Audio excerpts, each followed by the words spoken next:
Welcome to Why Give a Book, a podcast brought to you by Just Peoples. On Why Give a Book, we chat with visionary leaders across Africa and Asia who are working to solve poverty in their local communities. We talk to them about their lives, their work, and what drives them to do the marvellous things they do.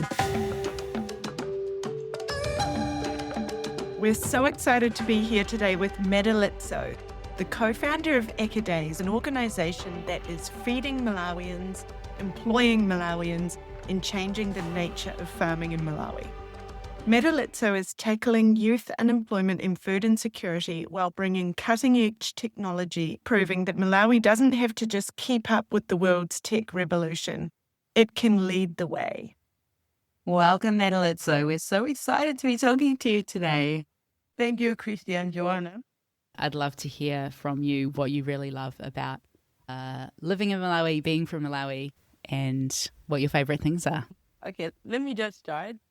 I'm a foodie.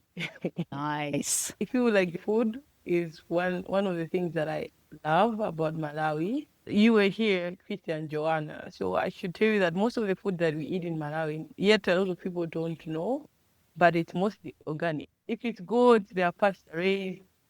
We have a lot of local chickens that are affordable as well. So I love the food, and I also love the people. So we are called the warm heart of Africa. The people are very warm and very nice. When we were leaving Malawi, the Malawian immigration officer said, "Hello, how's life?" And I was like, "Oh my goodness, thank you for asking. It's good. I had a really good stay in Malawi. I'm feeling good." And she was like, "Then why are you leaving Malawi?" And I don't know why I'm leaving Malawi. I want to stay. And I felt like I was in this kind of dream because I was so shocked by a kind immigration officer. And then Joe was like, "She has to leave because she has a son." And, "Oh yeah, I have a son." That's why. And she was like, "Okay, go well, enjoy your trip." It just wrapped up our whole trip so perfectly, didn't it? It did, yeah. Weren't the people just the warmest on earth? We knew that you were, but we didn't know that everybody was going to be so beautifully warm. Yeah, it was wonderful. So, Madalitso, Acades was born when you were hitchhiking with one of your university friends, Hastings. Yes, we were at the same university. I did agriculture economics and he did agriculture general. Hastings was already quite convinced that he wanted to do farming as a full-time career. For me, I was still not yet convinced. I studied economics, so in college, economists were seen as the people that will run the country, will be in the offices, white-collar job. We were the ones that everyone thought would be the successful ones. So, we used to walk with our shoulders high in the university. Yes. I wasn't yet convinced that I wanted to do farming. So we were going to see Hastings Farm. We were on the bus stop waiting for buses, and then a very nice car stopped by. It was a BMW. The guy was like, "Do you guys want to get it?" So for us, we had just graduated. If someone has stopped, it means it's something for free. So, you wouldn't say no to something free and nice as well. We got in because we were like, "Oh my God, this is going to be our free ride." So when we started off, he asked us, "What do you guys do?" I said, "We have just graduated from Rwanda College of Agriculture, and we are now looking for jobs." Like any job or a job in economics, a white-collar, shoulders-high job. Yes, one collar in a suit, fancy jobs.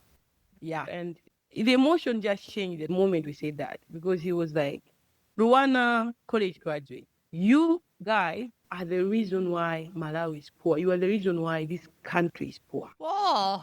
For context as well, I should say that in Malawi, at that time, universities were all sponsored by the government. So when you have the privilege to go to that university, it's like you're using part of taxpayers' money because the government sponsored most of the universities. I see. Okay. So he was like, "You know what? The government has spent so much money to train you guys, but yet, instead of you looking for jobs or doing the things that you were trained to do farming, You end up looking for jobs in banks. You end up looking for jobs in the military. You end up looking for jobs anywhere else apart from farming. Wow. You guys should be ashamed of yourselves, and you guys, you're the ones that make this country poor. It sounds like an awkward ride you picked up there. Yes, the ride got awkward. I think you should have paid a couple of bucks and caught the bus. Yeah, it was that time you would feel that, oh my God, maybe we made a bad decision. Now we're being kidnapped. And Henry continued to say, you know what? I dropped out of primary school and I'm a farmer. And you know what? The money that I make in 6 months, it will take you guys 2 years to make the same money when you have a job. Whoa, really? And then he said that you guys should have been giving back to the community. You are the people that the government has trained to do farming as a science, but you guys never give back to the society. You are doing anything else but farming. You guys should be ashamed of yourself. And that time that conversation was happening, it was also the time that unemployment in Malawi was very high. So after that conversation, we reached our spot. I was actually happy to say we are here. Yes, So I we bet. dropped off. Yeah. I was like, Hastings, you know what this guy said and what you said about farming is right. This thing, let's do this thing. Let's try this. I want to try. So let's do it. Let's try. I'm so glad you tried. Yeah. So amazing, isn't it? That straight talking man who picked you up, Yeah, changed the trajectory of your life. Yeah. Yes. So when we decided to start, we were okay. Let's also tell our friends. Maybe our friends would like to join us and do it with us as well. So then we were now 6 of us, and we got a 1 acre plot where we did onion, and then we did 5 acres of soy. It's supermarket like I think Walmart. Oh, wow. Okay. Yes, Yeah. So yeah. you went to the equivalent of a Walmart. Yes. We went to an equivalent of a Walmart to say, oh, we would like to sell our onions here. And they were like, you know what? We cannot buy from you. So they were just brutal on it. We're like, why? Why can't you buy from us? And they were like, you know what? Us as a retail store are looking Yes. for a consistent supply chain. So because our customers, when they want vegetables and they want to find them, so we look for consistent supply. But your onions, if you supply today and we finish your 1 acre onion, tomorrow you're not going to exist. You're not going to have onion. It means that us, we don't have that supply, so we cannot buy from you. And then we took the soya also. We went to processing companies and also companies that buy and just export the legume. Okay. So we were like, oh, we want good prices. We want a good price. The guy there, they laughed. They were like, okay, guys, how much soya do we have? Like, so they laughed. They were like, guys, with this quantity, you want a good price. You guys are joking. So they said, you know what? Bring 100 tons, bring 1,000 metric tons, we will talk. But you bring 30 bags here, you're saying you want a good price. What is that? So we were so disappointed. Because of that, what happened is we ended up selling both the onion and also the soya to vendors, like middlemen. Okay. And the problem is that middlemen usually buy at a very low price. Yes. Yeah. So when we looked at the money that we made, we were like, can we survive on this? And because of that, 3 of our friends said, you know what? I'm going to do my master's. I cannot continue this. Another one got a Yes. job. So it was me and Hastings now, back, the 2 of us. That was the moment that when we reflected and we realized and saw that it was not only us that were doing farming in rural communities. There were also other young people that were doing it. What if we do it together? Maybe we can get the volumes and we can also get the consistency. So that was the idea. Yes. So we created a Facebook group, and I think we were about 31 Yeah. that we were like, okay, let's work together in a group. And then that season, we trained them in what we knew. So one person in that group, he made about $250. Yeah. And then it was news in the community because he had Wow. never touched such an amount of money. So he goes, oh, I was in this group. I made this money. I made this money. So it was like all over the community. And then we just saw groups of other young people coming and that we want to join. We want to join. And then we saw that we had reached 200, then 300. So we were like, okay, people want to join. So this is important. And we had a discussion with one of the guys that work at National Youth Council. And he said, you know what you're doing is exposing a need. There's a need for young people that your work is showing. So what if you open an organization that supports young people, because there is a gap in youth. So that's how we were born. It was not like we planned it. So you guys, you grew organically. Yes. Like the food that your farmers are growing in Malawi. I love it. That's beautiful. And what is the state of farming at a family level in Malawi? Are most people subsistence farmers? So just able to take care of their own family's food needs? Or are they also selling their produce? Yes. They are usually a subsistence. So they're doing production mostly just to meet their food needs. Yes. However, the challenge with that is the fact that they are able to produce food, but then they don't have the incomes now to buy other needs. For example, if a baby gets sick, if a child needs something for school, maybe they might need salt, they might need even some additional relish. So because they don't have that income, what happens is they end up selling the food. I see. So that they get that income. So we are working a lot with young people, and our work emphasizes on making agriculture a viable option for youth employment creation. And what we mean by that is we want them to be able to earn enough incomes so that they can be able to have their basic needs. But then what we have seen is from the young people that we have worked with is before we work with them, they feel that farming is not working.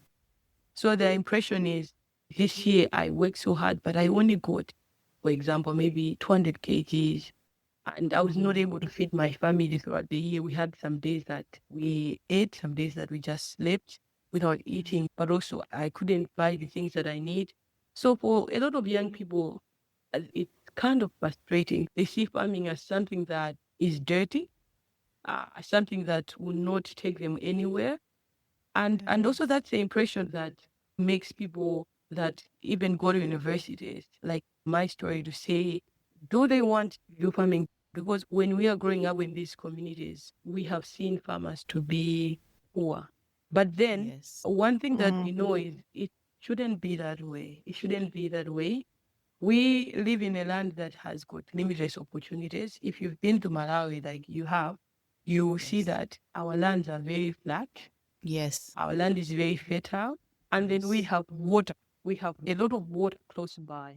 So when you look at this issue of efficiency, if we fix this issue of production, they would make more incomes. If young people can be able to incorporate technology to make things simple for them, they would make more incomes. And also, we are bordered with countries like Zambia, where they are bordered with 9 countries. We are close to South Africa, meaning that we have limitless market opportunities for the produce that we have. Our rice is known as the rice that has got a lot of flavor. Like if you take our rice in countries like Zimbabwe, it doesn't take so long to get finished. We live in a country where there's so much opportunity, but when we are finding young people in a state where they feel like agriculture is not working, when we find them in that state, the first thing that we do is a training on mindset transformation. Oh, I love it. Yes. We believe that change happens easily when someone believes that this is possible. Yes. When people see examples to say, this one has done it, this one has done it, that's when you have the momentum to say, okay, yeah, I can do it. I can do it as well. So we work with young people that have succeeded. Like they are showing the money. Yeah, they're showing the money. Guys, I made this, I made income, I'm able to feed my family. You know what? Yes. This thing is working. So because young people listen to other young people that are Yes. successful. If you give them an example that is too far off, they'll say, no, maybe this is unreachable. We use community volunteers to do the mindset transformation training. The key factor is the visioning process. We go through a vision with them to say, okay, how does your 5 years from now look? And how do you get it? And is it possible? Who has ever done something like that? We go through a visioning process, and it's exciting. I don't know, Joanna, if when you came, you saw, but it's exciting when they are done to see that people now have visions. Oh my God, honestly, Yeah. yes. It was one of my favorite moments of that whole trip to Malawi, sitting there and listening to the farmers share their visions for their communities and their businesses with us. And they pulled out this butcher paper, is that what you call it? And it just had mostly visual drawings and things showing their 5-year plans and their strategies and their vision. And I mean, I've sat in pretty painful corporate meetings where you talk about your visions and stuff, and they're some of the best visions that I've seen, you know? And I was just like, how wonderful, because that's something that everyone can work to. You say, where do I actually want to go with this? What change do we want to see in our community? And then to map it out and then to know where you're going. Oh, how powerful. How powerful. Yeah, thank you. This is so cool, Madalitso. And I'm really interested in the mindset changing part of it. You help them to believe that they can do more than what they currently believe they can do. So you change their minds to help them understand that more is possible for them. And also, are you kind of destigmatizing farming and making it cool again? Yes, that's what we do, actually.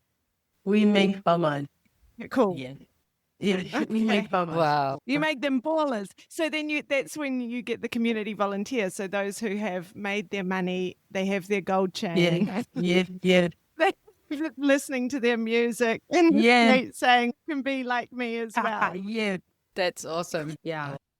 Yeah. So now they have bought in to say, yeah, I want to do this. I have my vision. So now we provide them with agribusiness training, how to do budget and keeping record, and then production trainings as well.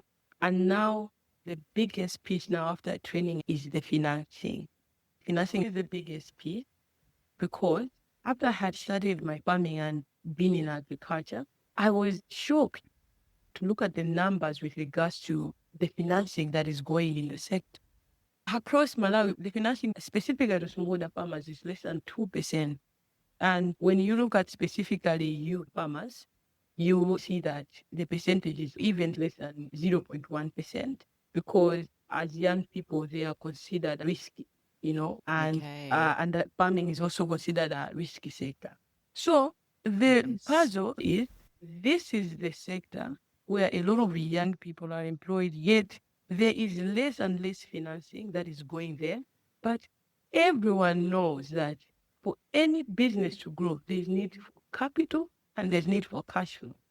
I have seen that there's a lot of training that goes in the sector, but few financing options for farmers, very few, 0 to none.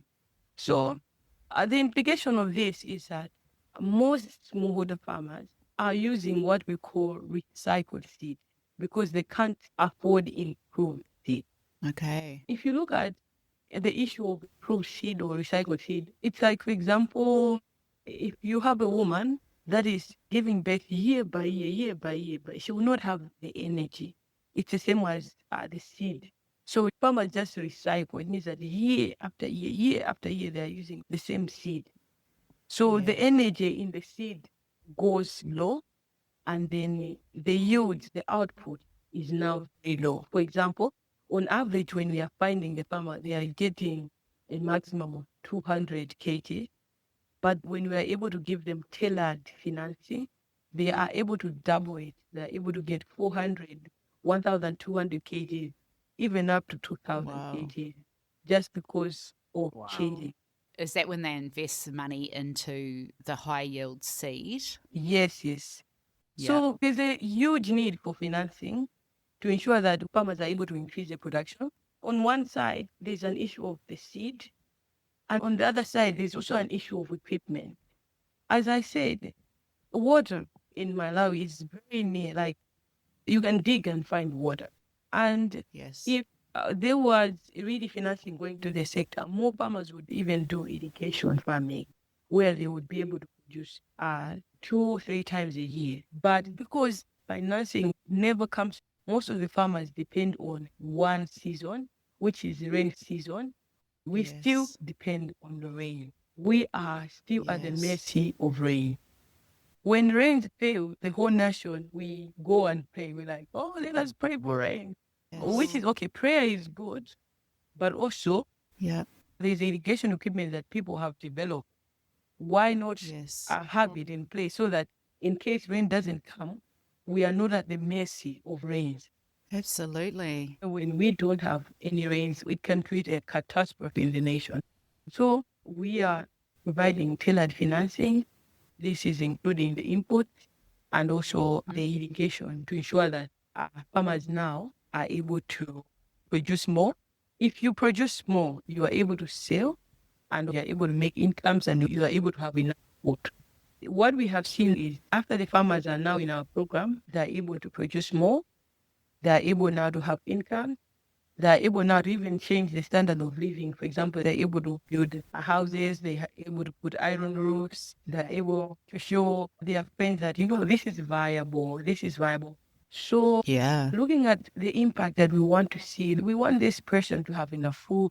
We want this person to have enough income so that they can take their kid to the hospital. They can be able to pay school fees, be able to pay school uniform. They can have all those things that we need as human beings. They're simply basic needs. Everyone just has to have them. It should not be something that people should struggle to do. I believe that the youth of Malawi are the ones that will transform. I see a vibrant youth driving development in Malawi, and we are getting there. We're getting there. Yeah. We have seen that the ripple effects of farmers increasing their income is farmers are able to even buy additional assets. Apart from buying irrigation equipment, farmers are even able to buy a motorbike.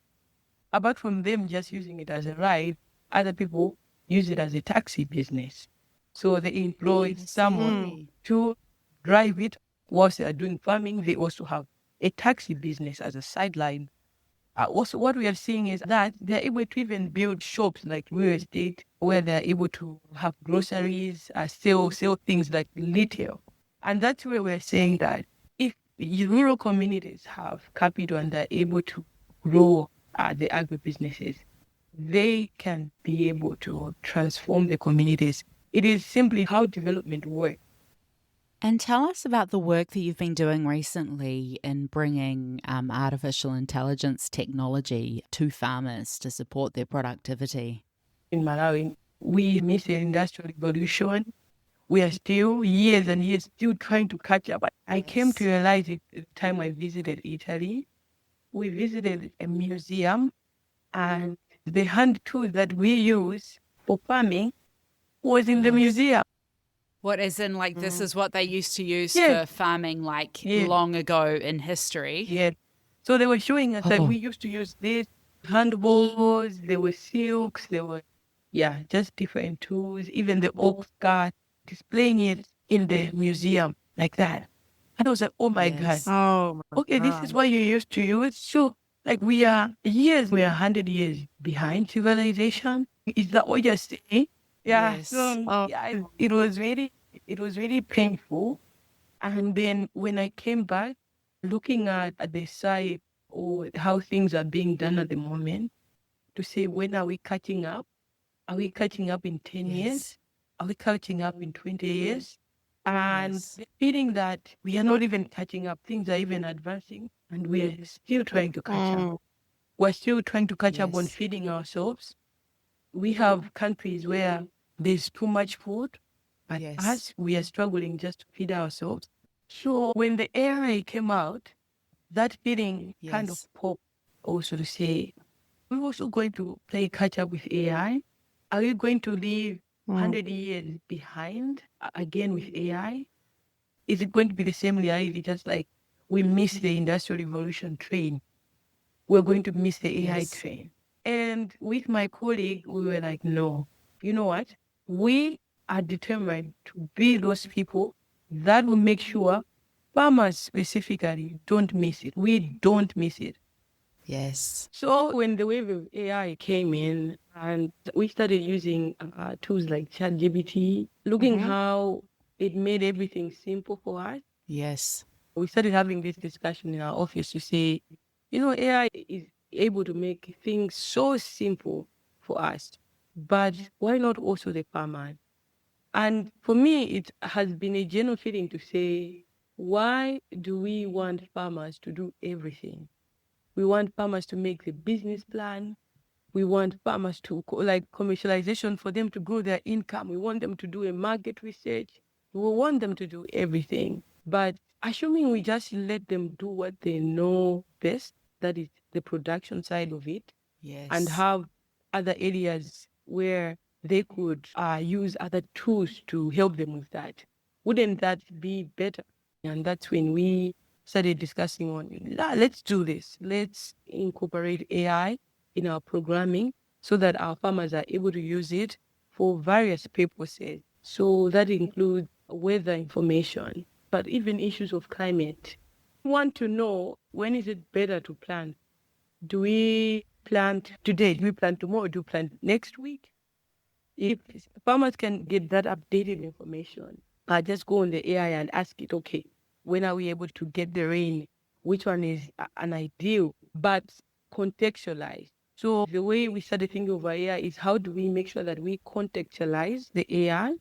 One, to ensure that it's speaking the local language, because our majority of our population is in Chichewa, but also not for it to give general responses, to give responses to Malawi setting, to say, looking at Malawi, this is what you can do, this is what you can do. So that's how we came up with the idea of the AI Farmer app that is used to really give farmers updated weather information, updated market information. It also helps them to develop their business, their planning process, their business plan, but in local context, in local language. And the idea behind it is just to say, how do we make these processes simple as possible for the farmers so that they focus on the efficiency side of it, on the production side of it. Yes. Oh, I love that. I love that because that's just so important, and especially in context. And as you say, expecting if someone has been a farmer for their whole life and generally in subsistence farming, then expecting them to suddenly have skills as if they've been to business school and things like that as well. So to take all of that kind of admin and structural stuff away and support them in that way, it feels like such a game changer. Yes, that opportunity that AI is bringing, we should not miss it. Actually, we believe we can lead. Yes. We can lead Yes. how farmers are able to use AI. People can learn from Malawi. Totally. So, yes. That's quite of the sentiment that I had when I traveled to Italy, just to see our tools in the museum. Yeah. Oh, I see. Yeah. Wow, okay. And I love that you talk about, that you can be the ones leading the way, because that's how I see you. And you know how passionate I am about equitable access to technology. And when we came to visit you in July and your team and your farmers showed us the AI Farmer app on those iPads, I was just like, this is absolutely wonderful. We were all like, what happens if we do this and touch this and do that? And it's just so exciting. And that's one of the real, I guess, strengths that you guys have working with young people, because, they just are. They're digital natives, right? They can be digital natives. Yeah. And they like it. And they love it. And they're excited about it. They're excited. Yeah, totally. Yeah. And I love that you guys are really coming into this with that mindset, this attitude of how can we just harness this to solve these really, really crucial problems that we're having in our communities, in our country, and using these tools to do so. It really, I mean, it's a bit oversaid, this idea of leapfrogging, but I feel like you're leapfrogging, you know? Could you talk a little bit about how the farmers that you work with are able to connect to markets to sell their products? Like, is that done at a local level, or like where are they selling their products? The marketing now, how it happens is we still have continued that model because young people operate in groups, and these are accountability groups where they do the visioning, they receive the trainings, but also they use it for marketing. So they aggregate the commodity together and then take to the market. So because of those volumes, we are able to get like markets trust us. We just have a call to say, okay, there's this produce, and market are able to buy because it's like organized. Yeah. Wonderful, wonderful. And so now you've got some bargaining power, Madalitso. So good. Yet now we have bargaining power. Now they call us, please sell to us. You know, like now it's please. Oh, now they're asking you. nice. It's so cool. Yes.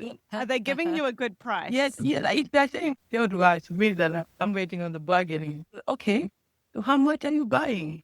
Let's talk numbers. Lucky you did economics. Yeah. Yeah, exactly. So, yeah, I bet your economics is coming in seriously handy now. And also learning the lessons along the way with your knapsack of onions, taking along to Walmart and really understanding from the grassroots what these kind of challenges are. It's really cool. I love it. Yeah. You know, in that moment, we never realized how that discussion changed our life. But I also realized how that failure, for example, to get a market, how that losing our peers that we were together in college saying, time to do it with you. Because at that moment, those things were painful. Like, they were painful. Oh, I bet. Because we were like, oh my God, maybe they're saying the truth. And, you know, being in farming was a thing that even your parents would say, what are you doing? You went to college. Yes. You are wasting your life. I remember my parents, everyone at my house, they really just thought that maybe I'm just playing around. And then Hastings sharing the same experiences to me, where the father said, but you wasted your time. So when we were the two of us, it was better. But you know what? We believe in this. There is a lot of opportunity. And you know, that time Malawi was importing almost even onions in South Africa. But these are jobs for young people that if we could just produce within the country, we can have our young people having employment. So we were importing a lot of things that we could produce ourselves. So it was that conviction to say, but the opportunity is there. Oh, how exciting. It is so amazing. And doesn't it seem so ridiculous that farming is, or was until you came along, so stigmatized when it's so essential to human health and well-being and life in general, like to grow food? Isn't it kind of crazy that people were like, what are you doing? You got to do something with your life, you know? Like you were getting into a dead-end street when you're literally getting into the work that sustains humanity through nutrients. It's blowing my mind. Agriculture is just so fundamental. So I absolutely love that, you know, not only are you making it cool, but you're getting so many people involved, getting them to grow organic vegetables and collectively get bargaining power against the big dogs. It's such a satisfying story, your one. And the magical moment of that guy, that cutthroat BMW driver telling you straight that you were contributing to making Malawi poor, and now you are contributing to making Malawi rich in many ways, rich and healthy. Yeah, the way the story has unfolded for me is really also a shock. I never thought, because now there's no discussion about youth in agribusiness in Malawi without inviting Acades. We are now the experts with regards to youth in agribusiness. With regards to financing, I now sit in the board of the Malawi Microfinance Network. And my role really is to talk about youth issues. I was also part of the development of the Malawi Vision 2063. So I was co-chairing the youth co-advisory panel. And we were the ones that were tasked to ensure that the views of the young people are in the vision. Wonderful. You're literally Yes. shaping the future of Malawi. Yes.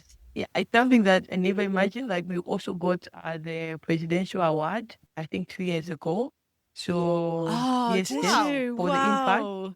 Yeah, for the impact. It's so exciting to see that people are recognizing that, you know what, agriculture is not a dead end, but actually this is a vital sector. Because, there is nothing like food. There Absolutely. is nothing like food. Everyone needs to eat. So we are the most important people in society. And try taking Yes, your jobs, AI. Yeah. Good luck with that. Oh, I've loved this conversation. Thank you so much for speaking with us and sharing about the ways that you're getting Malawian youth excited and employed and nutritious and healthy.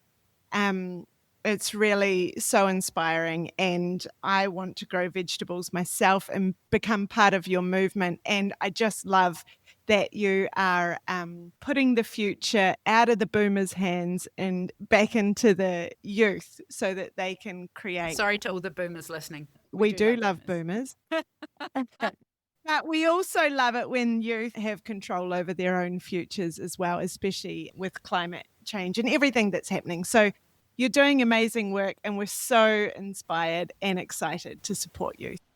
Thank you, Christy and Joanna. I'm always very excited to talk to you guys. And I really love our discussion.